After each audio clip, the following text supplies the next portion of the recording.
പാലക്കാട് ജില്ലയിലെ ആനക്കര പാടശേഖരത്തിലേക്ക് മലിനജലം ഒഴുക്കിയതോടെ സംഭരിച്ചു വെച്ച ടൺ കണക്കിന് നെല്ല് നശിച്ചതായി പരാതി. ആനക്കരയിലെ കർഷകൻ കൃഷ്ണൻ പാട്ടത്തിനെടുത്ത കൃഷിയിടത്തിലെ വിളവെടുത്ത നെല്ലാണ് നശിച്ചത്. കുറ്റക്കാർക്കെതിരെ അധികൃതർ ശക്തമായ നടപടിയെടുക്കണമെന്നും കൃഷ്ണൻ ആവശ്യപ്പെട്ടു.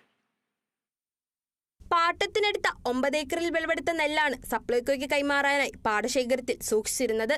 മലിനജലം ഒഴുക്കിവിട്ട രീതിയിലുള്ള അടയാളങ്ങൾ പാടത്തും പാതയോരത്തുമായുണ്ട്. ദിവസങ്ങൾക്ക് മുൻപ് കൊയ്ത ശേഷം പാടത്തിട്ടുണക്കിയ നെല്ല് ടാർപോളിൻ ഷീറ്റിൽ മൂടിവെച്ചതായിരുന്നു. കർഷകൻ കൃഷ്ണൻ രാവിലെ പാടശേഖരത്തിലെത്തിയപ്പോഴാണ് സംഭരിച്ച നെല്ലിൽ വെള്ളം നിറഞ്ഞ നിലയിൽ കാണുന്നത്. ദുർഗന്ധമുണ്ടായതായും കൃഷ്ണൻ പറഞ്ഞു. 28 ചില്ലറ ആണ് അന്നും കിട്ടുന്നത്, ഇന്നും കിട്ടുന്ന ആ റേറ്റ് തന്നെ ഉള്ളൂ. വളത്തിനാച്ച വില കൂടിക്കൊണ്ടിരിക്കുക. ഇങ്ങനെയൊക്കെ ഇതൊക്കെ കഴിഞ്ഞ് ഈ വന്യമൃഗങ്ങളിൽ നിന്നും ഇത് സംരക്ഷിച്ച് കൊണ്ടുവന്നിട്ട് 2 മണി നമ്മൾ കൊയ്ത് കൊണ്ടുവന്നിട്ട് ഇവിടെ കൂട്ടിക്കഴിഞ്ഞാൽ അതിൽ സാമൂഹ്യ ദ്രോഹികൾ ചെയ്യുന്ന പണിയാണ് ഈ കാണുന്ന സ്ഥലം പറഞ്ഞു കഴിഞ്ഞാൽ അവിടെ കൊണ്ടുവന്ന് അവർ ഒഴിച്ചിട്ടുള്ള സ്ഥലമാണ് ആ കാണുന്നത്.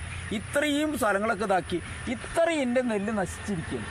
ഇത്രയും നഷ്ടം സംഭവിച്ചിട്ട് ഒരു കൃഷിഭവനോ അല്ലാന്നുണ്ടെങ്കിൽ ഒരു ഉദ്യോഗസ്ഥന്മാരോ ഇതിനെക്കുറിച്ചൊരു അന്വേഷിക്കുകയോ പിടിക്കുകയോ ഒന്നും ചെയ്യുന്നില്ല. വെള്ളം കയറിയതോടെ നെല്ലിന്റെ വിലയിൽ വലിയ കുറവുണ്ടാകുമെന്നും വലിയ സാമ്പത്തിക നഷ്ടമാണ് സംഭവിച്ചതെന്നും കൃഷ്ണൻ പറഞ്ഞു. സമാനമായ രീതിയിൽ ഇതേ സ്ഥലത്ത് 3ാം തവണയാണ് സാമൂഹ്യ വിരുദ്ധർ മലിനജലം ഒഴുക്കിയിരിക്കുന്നത്.